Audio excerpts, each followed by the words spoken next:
For the most part this year, we haven't seen any new airport developments announced. Most of the projects that have been ongoing are currently in progress amid the COVID-19 pandemic.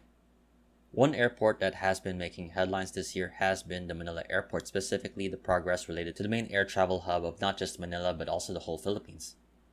After a change in the firm responsible for the project during the summer, there has been a major change made again within the last few weeks.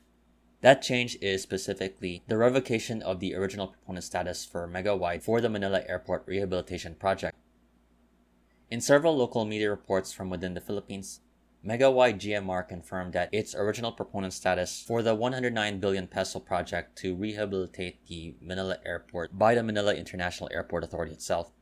Prior to this, the firm which has been responsible for the rehabilitation of the Mactan Cebu International Airport and the new soon-to-open passenger terminal at the Clark International Airport in Pampanga released artist depictions of the planned upgrades of Terminal 1, which was inspired by the Banyawe rice terraces. In a report on the Philippine Daily Inquirer, a media officer for Megawide stated no specific reason was cited, stating, quote, "There has been no insight provided why the only Filipino company with experience delivering world-class airports for this country, which has fully complied with all requirements, should be denied an opportunity to help accelerate economic recovery." Regarding the next moves, Megawide is filing for a motion of reconsideration stating they have complied with the government requirements. While Megawide is ready to state its case and seek reconsideration, there has been some questions raised as to the financial feasibility of Megawide in completing the project. There has been reports of a letter seen by reporters questioning Megawide's equity position. The letter in question was dated on November 19 from Philippine Finance Secretary Carlos Dominguez III and Acting Socio-Economic Planning Secretary addressed to Philippine Transportation Secretary Arthur Tugade, stating that the company's equity position of 18 billion pesos is, quote, insufficient to finance the 32.3 billion equity requirement for the project, per the Philippines Build, Operate, Transfer laws. This is the second change for the project proponent status within this year alone. After a consortium of 7 of the biggest Philippine conglomerates backed out from the project earlier in the summer, Megawide submitted its own proposal for the project. So now the Philippine government is again taking proposals for the airport project. So far, it has been revealed in a recent Philippine Senate hearing that officials from the Manila Airport Authority received 2 new unsolicited proposals from Philippine-based San Miguel Corporation and Philippine Airport Ground Support Solutions, PAGS for short.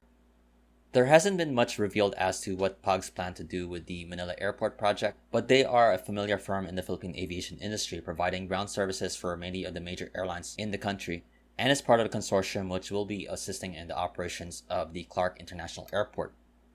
We actually do have more information as to what San Miguel Corporation plans to do with the airport. The company, known more for its beer brand, is in charge of the new Manila Airport project in Bulacan, which will start construction in 2021.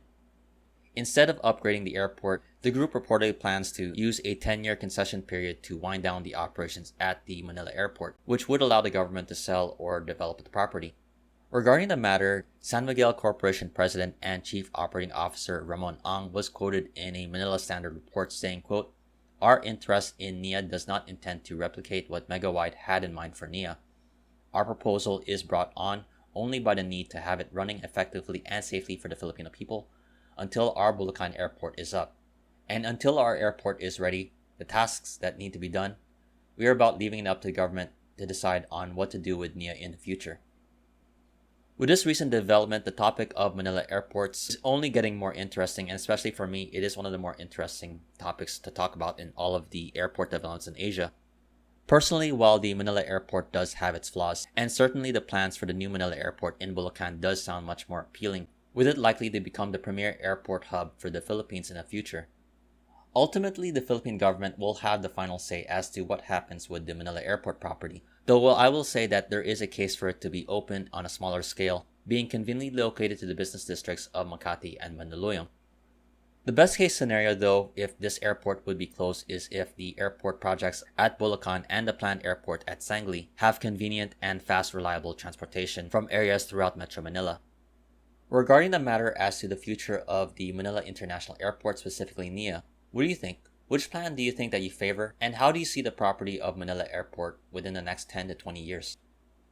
In the meantime, I hope you enjoyed this video. This has been another edition of Flights in Asia, highlighting the news and updates from the aviation and travel scene in the Asia Pacific.